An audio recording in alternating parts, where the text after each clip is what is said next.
Okay, we're over here at Timmy's aunt's. They had to go uptown for something, so I'll have a few minutes to go ahead and get this video done.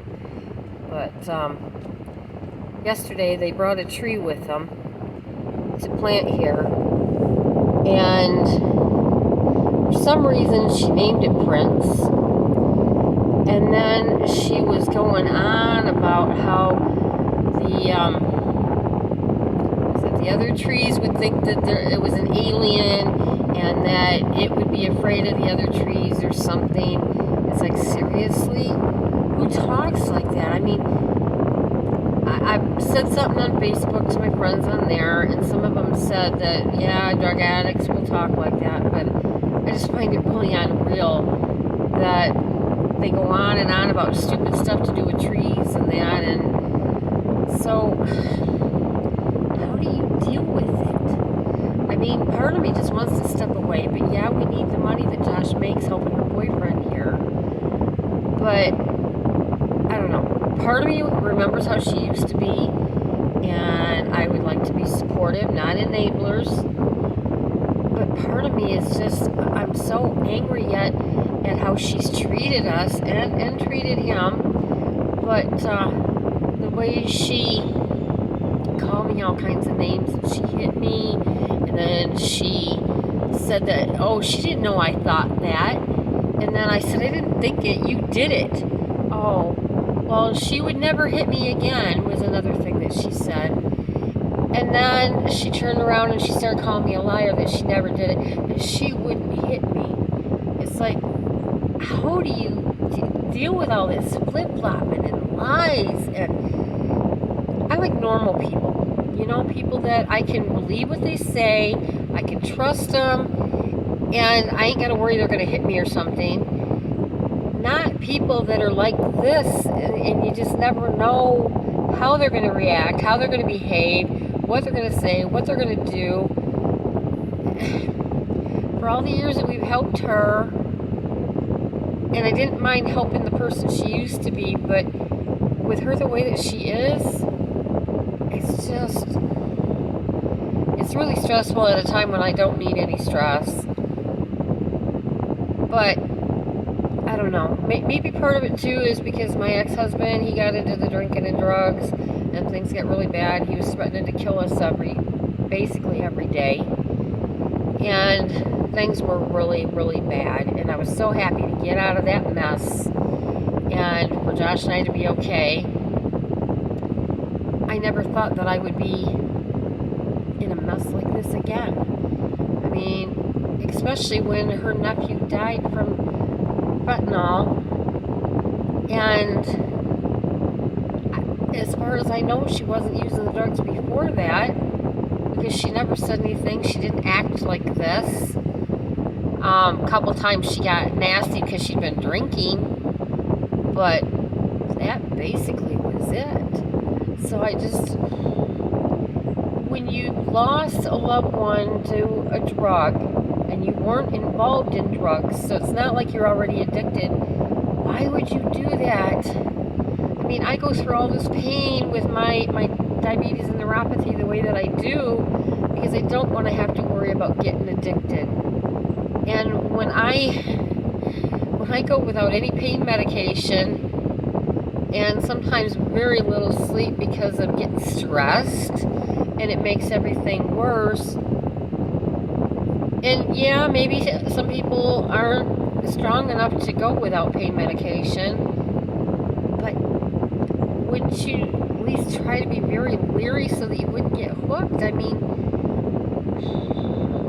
I don't know. Any kind of advice on how to handle this? And I know some people are like, well, just quit. No, we can't, because we need the money, and we need for something that Josh will have year-round, and that I can come with him, even though I gotta worry about her when she's here. Luckily, sometimes she's over at friends or something.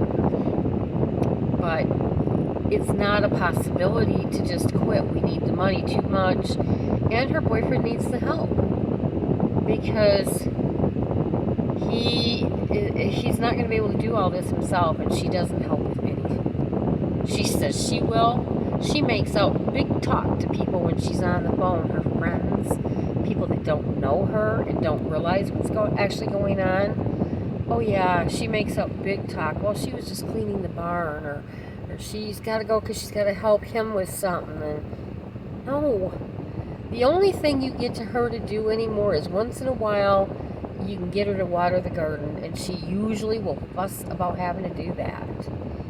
Other than that, then once in a while she might grill some food, but she fusses and has a fit the whole time. Sometimes she just won't even do it. Like today, we were told that we were going to have burgers here today. So we come, Josh is working, and lo and behold, there's no food. Nothing. We were handed a bag with some hamburger in and some cauliflower, and that was what we were supposed to have while we were here, but we're going to have to make it when we get home. Which I'm thankful that he gave it to us, because it's going to help out, you know. But it's just the idea that here I am, I'm sitting here snacking on peanuts and peanut butter, which I'm getting really tired of. But I gotta have something, because I can't just go all day without eating, because I thought that we were supposed to eat here and then she wouldn't make the food.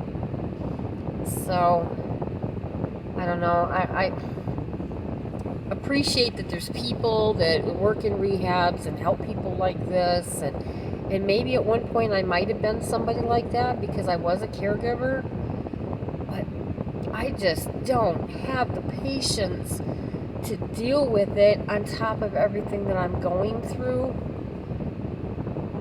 But then again, part of it too, well, I guess they probably all lie and tell you what you want to hear, and I don't know. I like normal people.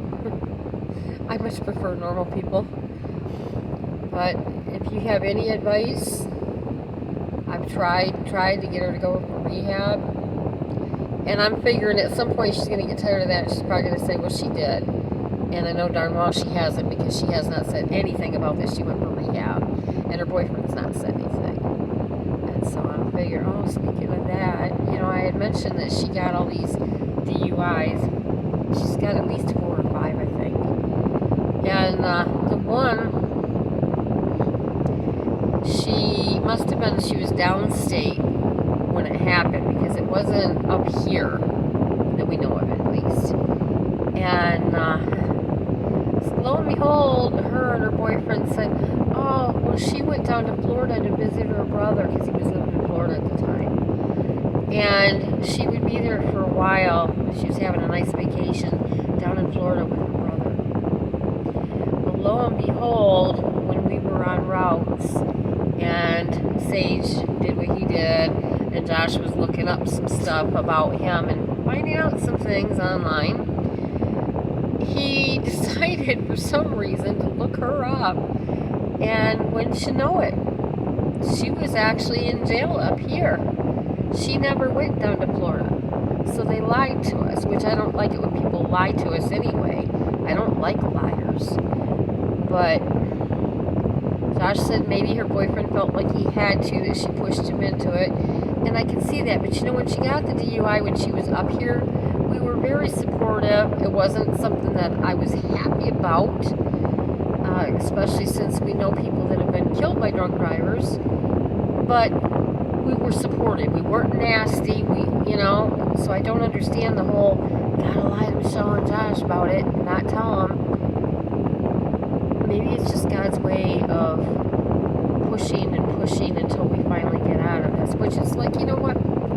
If you really want us out of this, hurry up and get my channel going, get it monetized, get where we got a halfway decent amount of money coming in every month, and then, yeah, well, then he would still need help.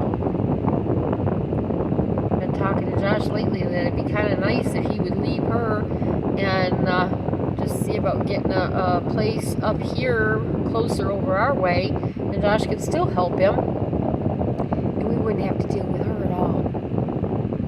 You know?